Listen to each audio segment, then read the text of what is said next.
Ladies and gentleman, KG ಗಟ್ಟಲೆ ಚಿನ್ನ, 14 ಕೋಟಿ ರೂಪಾಯಿ ಅಕ್ರಮ ಆಸ್ತಿ, ದಿನಗೂಲಿ ನೌಕರ ಕೋಟಿಯ ಕುಬೇರನಾಗಿದ್ದೇ ರೋಚಕ. ಅಜಯ್ ಸಿಂಗ್ ರಜಪೂತ್ ಭ್ರಷ್ಟ ಕುಳವಾಗಿ ಬೆಳೆದಿದ್ದು ಯಾರ ಕೃಪೆಯಿಂದ? ಇದು ಸಿನಿಮಾ ಸ್ಟೋರಿ ಅಲ್ಲ, ಒಬ್ಬ ಅಧಿಕಾರಿಯ ಸೋಗಿನ ಸಮಾಜಘಾತುಕನ ಎಕ್ಸ್ಕ್ಲೂಸಿವ್ ಸ್ಟೋರಿ. ನೆಲ ಜಲ ಭಾಷೆಗಾಗಿ ಪ್ರಾಮಾಣಿಕ ಪತ್ರಿಕೋದ್ಯಮ. ನೀವು ನೋಡ್ತಾ ಇದ್ದೀರಾ ಫೋಕಸ್ ಟಿವಿ. ನಾನು ರೂಪಲತಾ.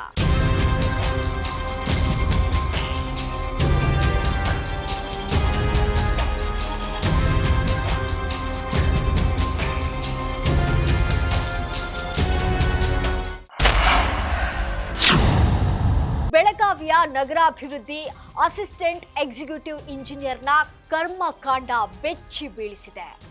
ಅಜಯ್ ಸಿಂಗ್ ರಜಪೂತ್ ಮೇಲೆ ನಡೆದಂತಹ ಲೋಕಾಯುಕ್ತ ದಾಳಿಯ ತನಿಖೆ ಮುಂದುವರೆದಂತೆ ರೋಚಕ ಹಾಗೂ ಚಂಚಲನೆಯ ಕರಾಳ ಮುಖದ ಸತ್ಯಗಳು ಹೊರಬರುತ್ತಿವೆ.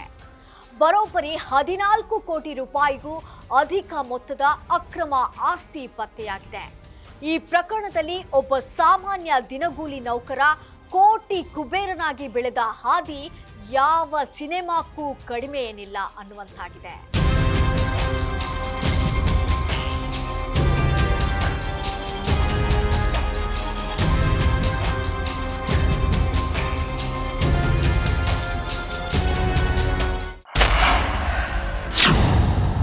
ಅಜಯ್ ಸಿಂಗ್ ರಜಪೂತ್ ವೃತ್ತಿ ಜೀವನ ಆರಂಭವಾಗಿದ್ದು 1992ರಲ್ಲಿ. ಒಬ್ಬ ಸಾಮಾನ್ಯ ದಿನಗೂಲಿ ನೌಕರನಾಗಿ ಆರಂಭ ಮಾಡಿದಂತಹ ಈ ವೃತ್ತಿ 1992ರಿಂದ 2006ರವರೆಗೆ ಸತತ 14 ವರ್ಷಗಳ ಕಾಲ ಇವರು ದಿನಗೂಲಿ ನೌಕರನಾಗಿ ಕಾರ್ಯನಿರ್ವಹಿಸಿದ್ದ. ಆದರೆ 2006ರಲ್ಲಿ ಪೌರಾಡಳಿತ ಇಲಾಖೆಯಲ್ಲಿ ಜೂನಿಯರ್ ಇಂಜಿನಿಯರ್ ಆಗಿ ಕಾಯಂ ನೇಮಕಾತಿ ಪಡೆದ ನಂತರ ಇವರ ಅದೃಷ್ಟದ ಬಾಗಿಲು ತೆರೆಯಿತು. 5 ವರ್ಷಗಳಲ್ಲೇ ಅಸಿಸ್ಟೆಂಟ್ ಇಂಜಿನಿಯರ್ ಆಗಿ ಬಡ್ತಿ ಪಡೆದ ಇವರು ನಗರಾಭಿವೃದ್ಧಿ ಕೋಶಕ್ಕೆ ಎಇ ಆಗಿ ವರ್ಗಾವಣೆಗೊಂಡ ನಂತರ ಅಕ್ರಮ ಆಸ್ತಿಯ ಸಾಮ್ರಾಜ್ಯವನ್ನೇ ಕಟ್ಟಿದ್ದಾನೆ. ಅಜಯ್ ಸಿಂಗ್ ಅವರು ಕೇವಲ ಭೂಮಿಯ ಮೇಲೆ ಮಾತ್ರವಲ್ಲದೆ ಬ್ಯಾಂಕ್ ಲಾಕರ್ಗಳಲ್ಲೂ ಸಂಪತ್ತನ್ನ ಅಡಗಿಸಿಟ್ಟಿದ್ದ. ಹೆಂಡತಿ ಮತ್ತು ಅತ್ತೆ ಹೆಸರಿನಲ್ಲಿರುವಂತಹ SBI ಲಾಕರ್ಗಳನ್ನ ಅಧಿಕಾರಿಗಳು ತೆರೆದಾಗ ಕಣ್ಣು ಕೋರೈಸುವ ಆಭರಣಗಳು ಪತ್ತೆಯಾಗಿವೆ.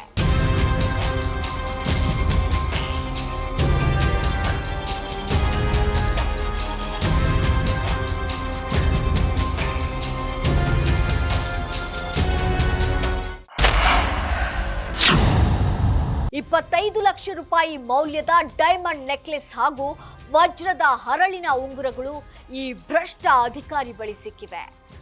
5.96 ಕೆಜಿ ಚಿನ್ನ ಸಿಕ್ಕಿದೆ. ಇದರಲ್ಲಿ 1.5 ಕೆಜಿಯಷ್ಟು ಹಾಲ್ಮಾರ್ಕ್ ಚಿನ್ನದ ಗಟ್ಟಿಗಳು ಕೂಡ ಸೇರಿವೆ. ಬೆಳ್ಳಿಯ ಸಂಪತ್ತು ಗಣನೀಯವಾಗಿದೆ. ಸುಮಾರು 5 ಕೆಜಿ ಬೆಳ್ಳಿಯ ಆಭರಣ ಮತ್ತು ಗಟ್ಟಿಗಳು ಪತ್ತೆಯಾಗಿವೆ. ಹುಬ್ಬಳ್ಳಿ, ಸವದತ್ತಿ, ಹುಕ್ಕೇರಿ, ಗೋಕಾಕ್ ಮತ್ತು ಬೆಳಗಾವಿಯಲ್ಲಿ ಬರೋಬ್ಬರಿ 18 ನಿವೇಶನಗಳು ಈತ ಹಾಗೂ ಈತನಿಗೆ ಸಂಬಂಧಿಸಿದವರ ಹೆಸರಿನಲ್ಲಿವೆ. ಬ್ಯಾಂಕ್ಗಳಲ್ಲಿ 3.12 ಕೋಟಿ ರೂಪಾಯಿ ಮೊತ್ತದ ಫಿಕ್ಸೆಡ್ ಡೆಪಾಸಿಟ್ ಮಾಡಿದ್ದಾನೆ ಈ ಐನಾತಿ ಆಫೀಸರ್.